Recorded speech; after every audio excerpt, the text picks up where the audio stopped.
علماء اور دیگر حاضرین مجلس، حضرات احباب، اللہ کا فضل اور احسان ہے کہ ہم اور آپ ایک عظیم نسبت پر، قرآن کریم کی نسبت پر یہاں پر جمع ہو گئے۔ حقیقت یہ ہے کہ ایسی مجلسوں سے بہتر اور افضل کوئی مجلس نہیں ہو سکتی۔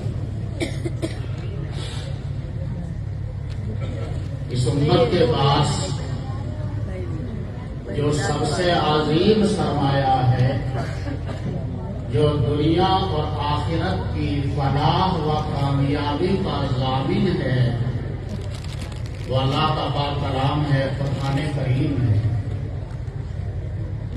تو ہم سب یہاں پر جمع ہوئے ہیں اللہ کے پاک کلام کی نسبت پر، اس لیے اس مجلس سے افضل اور ایسے جلسوں سے افضل کوئی جلسہ، کوئی مجلس نہیں ہو سکتا۔ اللہ ہماری اس مجلس کو قبول فرمائے اور اللہ تعالی شانہ ہماری اس مجلس کو اللہ کے پاک کلام کے تحفظ کا ذریعہ بنائے۔ عزیز و بھائیو، چند باتیں میں آپ کے سامنے عرض کرنا چاہتا ہوں۔ جیسا کہ عرض کیا کہ سب سے عظیم سرمایہ اس امت کے پاس وہ قرآن کریم ہے۔ قرآن کریم کی کئی صفات حق تعالی شانہ نے بیان فرمائی ہیں۔ جو آیت کریمہ میں نے آپ کے سامنے پڑھی ہے، تلاوت کی ہے، اس میں اللہ نے قرآن کی شان امتیازی اور صفت امتیازی کو بیان فرمایا۔ قرآن کریم کے اللہ کی پاک کتاب کے نزول کا جو مقصود اصلی ہے، اور اس مقصود اصلی کے اعتبار سے اللہ کے اس پاک کلام کی جو شان امتیازی ہے، صفت امتیازی ہے، اس آیت میں جو میں نے خطبے کے اندر پڑھی ہے، اللہ نے اس شان امتیازی اور صفت امتیازی کو بیان کیا۔ اللہ کا پاک ارشاد ہے، شہر رمضان الذی انزل فیہ القرآن۔ یہ رمضان کا مبارک مہینہ ایسا بابرکت مہینہ ہے، اللہ فرماتا ہے ہم نے اس بابرکت مہینے میں قرآن کو نازل کیا۔ کیا ہے قرآن کریم کا کام؟ کیا ہے قرآن کریم کی صفت خاصہ؟ کیا ہے قرآن کریم کی شان امتیازی؟ اگلے لفظ میں اللہ نے اس کو بیان فرمایا، ہدی للناس، کہ یہ قرآن کریم تمام انسانیت کے لیے ہدایت ہے۔ یہ ہے قرآن کریم کی صفت خاصہ اور شان امتیازی۔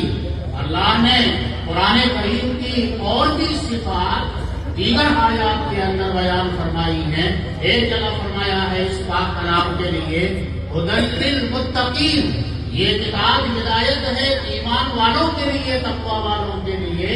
اس کا مقصد دوسرا ہے کہ اس کتاب سے جو فائدہ اٹھاتے ہیں وہ ایمان والے ہی اٹھاتے ہیں۔ اس اعتبار سے ایمان والوں کی اور متقین کی قید لگائی گئی، لیکن اس کتاب کی اصل صفت کیا ہے، اصل شان کیا ہے؟ اس شان خاصہ اور شان امتیازی کو اللہ نے اس آیت کے اندر بیان فرمایا، ہدی للناس۔ یہ کتاب ایسی ہے، اس کتاب کے اندر اللہ نے ایسی صلاحیت رکھی ہے، تمام انسانیت کو یہ کتاب راہ راست پر لانے کی صلاحیت رکھتی ہے۔ تمام انسانیت کے لیے اللہ نے اس کتاب کو کتاب ہدایت بنایا ہے۔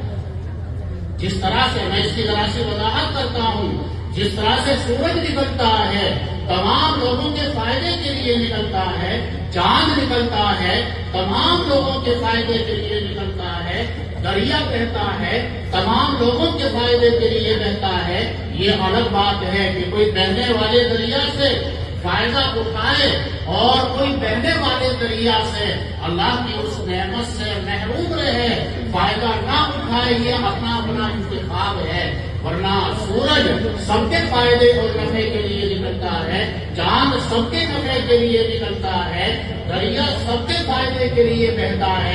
ایسے ہی یہ قرآن کریم ہدی للناس، اللہ نے اس قرآن کریم کو تمام لوگوں کے لیے، تمام انسانیت کے لیے ہدایت کا ذریعہ بنایا ہے۔ یہ الگ بات ہے کہ کوئی اللہ کی اس عظیم نعمت سے فائدہ اٹھائے، اس کی قدر کرے، اس سے ہدایت حاصل کرے، اور کوئی محروم القسمت اللہ کی اس نعمت سے فائدہ نہ اٹھائے اور ہدایت حاصل نہ کرے۔ یہ اپنا اپنا انتخاب ہے، اپنا اپنا اختیار ہے۔ ورنہ یہ کتاب عظیم کتاب ایسی ہے، اللہ نے تمام انسانیت کو ہدایت کے لیے اللہ نے اس کتاب کو بھیجا ہے، اور وہ صلاحیت اس کتاب کے اندر پائی جاتی ہے۔ عزیزو بھائیو، اس کی میں ذرا سی وضاحت آپ کے سامنے پیش کروں۔ دیکھیے، قرآن کریم کے نازل ہونے سے پہلے کا جو زمانہ ہے وہ زمانہ جاہلیت کہلاتا ہے۔ کیوں کہلاتا ہے؟ اس لیے کہ جاہلیت کی ساری باتیں اس زمانے کے اندر موجود تھیں۔ حضرت عبداللہ بن عباس رضی اللہ تعالیٰ عنہما نے فرمایا کہ زمانے جاہلیت کی عمل کے اعتبار سے اور عقیدے کے اعتبار سے جو سب سے زیادہ برائیاں تھیں، وہ برائیاں اس زمانے کے اندر پائی جاتی تھی۔ اسی لیے ان لوگوں کو کہا گیا کہ یہ لوگ زمانے جاہلیت کے لوگ ہیں، لیکن جب قرآن کا نزول شروع ہوا، قرآن کی ہدایت پھیلنا شروع ہوئی، قرآن کا فیض شروع ہوا، تو اس کے بعد میں وہی زمانہ، وہی لوگ، اب یہ زمانہ خیر القرون بن گیا۔ وہ زمانے جاہلیت تھا، جاہلیت کی سب باتیں ان کے اندر پائی جاتی تھی، لیکن قرآن کی ہدایت آنے کے بعد میں، قرآن کا نزول شروع ہونے کے بعد میں، اب یہ زمانہ خیر القرون کہلایا۔ اب اس زمانے کے لوگ جنہوں نے قرآن سے فیض حاصل کیا، ہدایت حاصل کی، یہ ایسے لوگ قرار پائے، ایمان کے اس اعلیٰ معیار پر اللہ نے ان کو پہنچا دیا کہ قرآن کہتا ہے اس ذات کے بارے میں، فَإِنْ آمَنُوا بِمِثْلِ مَا آمَنْتُمْ بِهِ فَقَدِ اهْتَدَوْا۔ لوگ اگر ایسا ایمان لے آئے، قیامت تک آنے والے لوگ کیسا ایمان اللہ کو مطلوب ہے، جیسا صحابہ ایمان لائے تو ہدایت یافتہ ہو جائے۔ بس یہ پہلو مجھے اس میں بتانا ہے کہ قرآن کے نزول سے پہلے کا زمانہ زمانہ جاہلیت تھا، لیکن قرآن کی ہدایت شروع ہونے کے بعد میں اب جو زمانہ شروع ہوا وہ خیر القرون کہلایا۔ یہ حضرات اس زمانے کے افضل الناس کہلائے۔ اللہ نے ان کے ایمان کو قیامت تک آنے والے لوگوں کے ایمان کے لیے نمونہ اور معیار قرار دے دیا۔ یہ قرآن کتاب ہدایت ہے۔ عزیز و بھائیو، اس قرآن سے اللہ کے صحابہ کو ہدایت ملی، تابعین کو ہدایت ملی، تبع تابعین کو ہدایت ملی، سلف صالحین کو ہدایت ملی۔ آج کے زمانے میں بھی الحمدللہ اس قرآن سے لوگوں کو ہدایت مل رہی ہے، اور قیامت تک اس کتاب کے ذریعے سے لوگوں کو ہدایت ملتی رہے گی۔ آقا صلی اللہ علیہ وسلم آخری نبی ہیں، نبی آخر الزمان ہیں، قیامت تک کے لیے آپ کی نبوت اور رسالت ہے، تو اللہ نے آپ علیہ السلام کو معجزہ بھی ایسا عطا فرمایا جو قیامت تک چلے گا، قیامت تک رہے گا۔ اس کتاب کے ذریعے سے قیامت تک لوگوں کو ہدایت ملتی رہے گی، رہنمائی اور راہبری حاصل ہوتی رہے گی۔ عزیزو بھائیو، اس قرآن سے اور قرآن کے مضامین سے کیسی کیسی ہدایت لوگوں کو ملی ہے، اس کا ایک واقعہ حدیث شریف کا ہی میں آپ کے سامنے بیان کرتا ہوں۔ صحیح مسلم شریف کے اندر، بخاری شریف کے بعد میں صحت کے اعتبار سے جو درجہ ہے حضرات محدثین کے یہاں، وہ صحیح مسلم شریف کا ہے۔ مسلم شریف کے اندر ایک واقعہ ہے، مکی زندگی کا واقعہ۔